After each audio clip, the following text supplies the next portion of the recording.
Mumbai news. Mumbai అంటే బాలీవుడ్ అడ్డ, భారతీయ సినిమాకు రాజధాని. అలాంటి మరాఠీ గడ్డపై జరిగిన అసెంబ్లీ మన టాలీవుడ్ నటుడే అసలు సిసలు హీరోగా చరిత్ర సృష్టించారు. ప్రస్తుతం బాలీవుడ్ లో అనేక మంది హీరోలు, హీరోయిన్లు బీజేపీకి అనుకూలంగా ఉంటారు. కానీ ప్రధానమంత్రి నరేంద్ర మోదీ వారెవరినీ కాకుండా మన టాలీవుడ్ హీరో పవన్ కళ్యాణ్ నే నమ్ముకున్నారు. ఆయనతోనే ఎక్కువ ప్రచారం చేసి పట్టారు. అద్భుత ఫలితం రాబట్టారు. ఏపీ డిప్యూటీ సీఎం అయిన పవన్ కళ్యాణ్ ను భవిష్యత్తులో కూడా బీజేపీ తన ట్రంప్ కార్డుగా ఉపయోగించుకోవచ్చని మహారాష్ట్ర ఫలితాలతో తేలిపోయింది.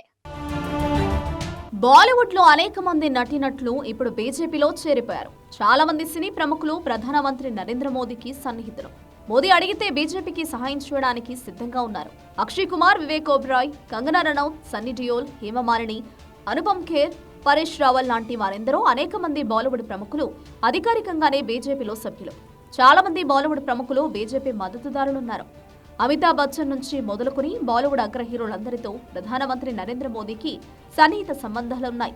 అయినప్పటికీ వారెవ్వరినీ మహారాష్ట్ర ఎన్నికల ప్రచారంలో తిప్పలేదు. వారి సేవలను వాడుకోలేదు. మహారాష్ట్ర ఎన్నికలు బీజేపీకి చాలా కీలకమైనవి. మహారాష్ట్రే దేశ సినీ రంగానికి రాజధాని. అలాంటి మరాఠీ గడ్డపై జరిగిన ఎన్నికల్లో బీజేపీ బాలీవుడ్ హీరోలను నమ్ముకోలేదు. మన తెలుగు హీరో పవన్ కళ్యాణ్ పైనే ఎక్కువగా ఆధారపడింది. హిందీ హీరోలను ఎక్కువగా ప్రచారానికి తిప్పలేదు. కానీ పవన్ కళ్యాణ్ తో సుడిగాలి పర్యటనలు చేయించింది. పవన్ కళ్యాణ్ పార్టీ జనసేన మహారాష్ట్రలో పోటీ చేయలేదు. కేవలం తన మిత్రపక్షమైన బీజేపీకి సహాయపడడానికి మాత్రమే పవన్ మహారాష్ట్రకు పోయారు. ప్రధానమంత్రి నరేంద్ర మోదీతో ఉన్న సన్నిహిత సంబంధాలే పవన్ ను బీజేపీకి దగ్గర చేశాయి.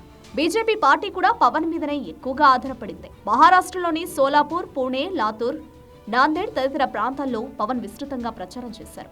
పవన్ సభలకు లక్షలాది మంది జనం హాజరయ్యారు. పవన్ ప్రచారం చేసిన ప్రతి చోట బీజేపీ, దాని మిత్ర పక్షాలు విజయం సాధించాయి.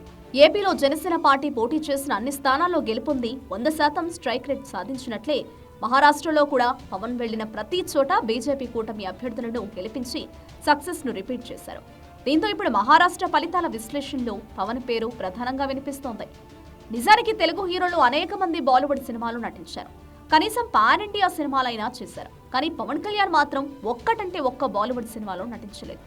కొన్ని పవన్ కళ్యాణ్ సినిమాలు హిందీలో డబ్ అయ్యాయి, అంతే. అయినప్పటికీ మహారాష్ట్రలో పవన్ కళ్యాణ్ కున్న క్రేజ్ చూసి రాజకీయ విశ్లేషకుల మతిపోయింది. ఏపీలో అద్భుత విజయం సాధించినట్లుగానే మహారాష్ట్రలో కూడా ప్రభావం చూపిన పవన్ కళ్యాణ్ ఇప్పుడు బీజేపీ శిబిరానికి ప్రధాన ప్రచారాస్త్రంగా మారారు. ఏపీ అసెంబ్లీ ఎన్నికల గెలిచిన సందర్భంలోనే పవన్ కళ్యాణ్ ను నరేంద్ర మోదీ తుఫాన్తో పోల్చారు. అన్నట్లుగానే పవన్ కళ్యాణ్ తుఫాన్ సృష్టిస్తున్నారు. భవిష్యత్తులో కూడా పవన్ క్రేజ్ ను బాగా వాడుకోవాలని బీజేపీ నిర్ణయించినట్లు తెలుస్తోంది.